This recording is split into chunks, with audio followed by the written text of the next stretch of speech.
Le personnage, c'était trop moi, quoi. Et je me retrouvais tellement dans ce qu'elle racontait. En fait, je pense que c'est moi qui ai inspiré le personnage d'Emma Grafton.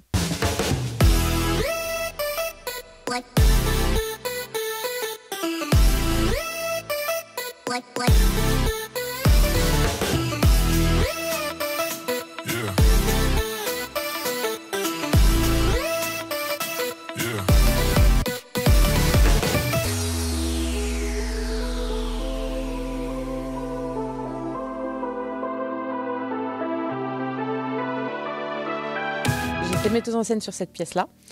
Et l'histoire de 4 détenus dans une cellule avec des histoires compliquées, des histoires de... Voilà, elles étaient en prison, elles avaient été condamnées pour diverses choses. Donc diverses histoires un peu parfois dures quand même. Pour le coup, c'est une comédie, mais il y a quand même des histoires qui se rencontrent là-dessus. Et pour moi, en fait, ça symbolisait vraiment la chanson de Patricia Cass, Madame Tout le Monde. Alors, vous voyez, ça m'a marqué, c'est moi qui l'ai choisie. Parce qu'en plus, je trouve qu'elle avait un ton pour cette pièce qui était très cohérent. Et elle me marque encore maintenant, en fait, dès que j'entends cette chanson, parce que comme je l'aime beaucoup, je l'ai dans mon fil de chansons que j'écoute régulièrement.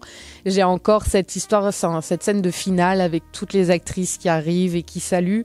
Et il y a vraiment, pour moi, ça symbolisait vraiment tout ce que racontait l'histoire de la pièce. C'était, voilà, Madame Tout le Monde, qui est tout et rien, et qui était repris dans les diverses histoires de la pièce. C'est la première pièce que j'ai jouée à Barthelot.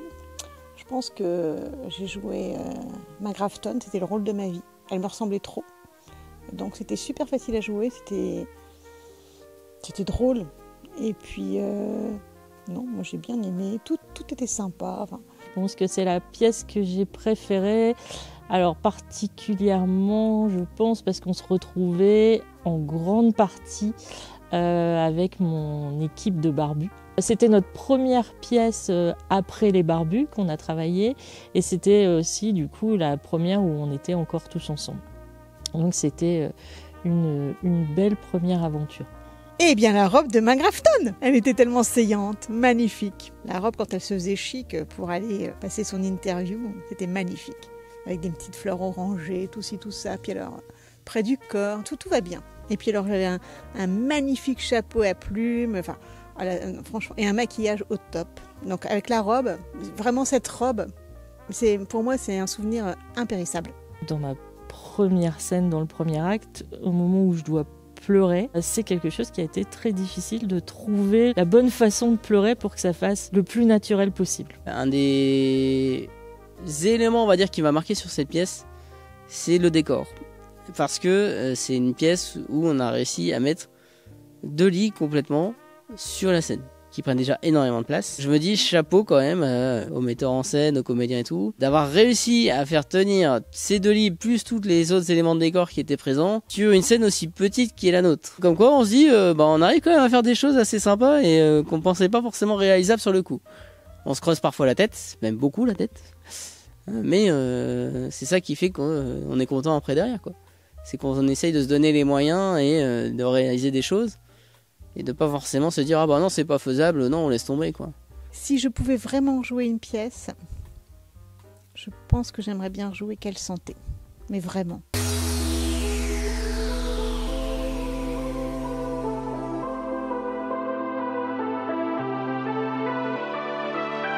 Ce qui est sympa sur cette pièce, c'est qu'il y avait un comédien de plus que dans la distribution originale. J'avais bien aimé le fait que Thomas rajoute un personnage interprété par Gaëtan, qui était un personnage muet, qui se baladait sur le plateau de cinéma avec des accessoires, etc.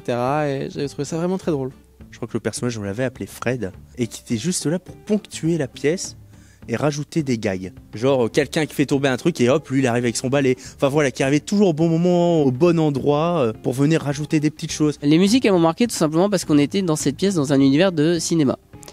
Et il y avait eu un effort de fait dans la recherche des musiques, dans le sens où on a cherché à mettre que des musiques en rapport avec le cinéma. D'ailleurs je me souviens que Thomas m'avait raconté qui voulait mettre la musique des oiseaux au film de Hitchcock. Il y a un personnage à un moment qui fait tout un monologue sur Hitchcock, et donc du coup la lumière se change, changement d'ambiance et tout, puis on entend un bruit d'oiseaux comme dans les oiseaux d'Hitchcock. Et il s'est rendu compte que malheureusement, il n'y avait pas de musique dans le film des oiseaux de Hitchcock. Du coup, il n'a pas pu mettre ce qu'il aurait souhaité mettre à ce passage-là. Et là du coup ce personnage de Fred qui arrive avec un fusil à la main comme s'il cherchait quelque chose, et la fin du monologue qui tire un coup de fusil et qui met fin à l'ambiance, quoi. Donc des choses comme ça. À un moment pareil, une comédienne qui va se lancer dans une grande tirade, c'est à ce moment précis que le personnage de Fred décide d'arriver avec un projecteur, comme s'il le réparait, et hop, le projecteur s'allume en dessous de la comédienne et rajoute un éclairage. Plein de choses comme ça, plein de petits éléments. Et du coup, ouais, assez sympa de venir rajouter un personnage au service de la mise en scène et non pas de l'action pour le coup. Et ouais, bon souvenir.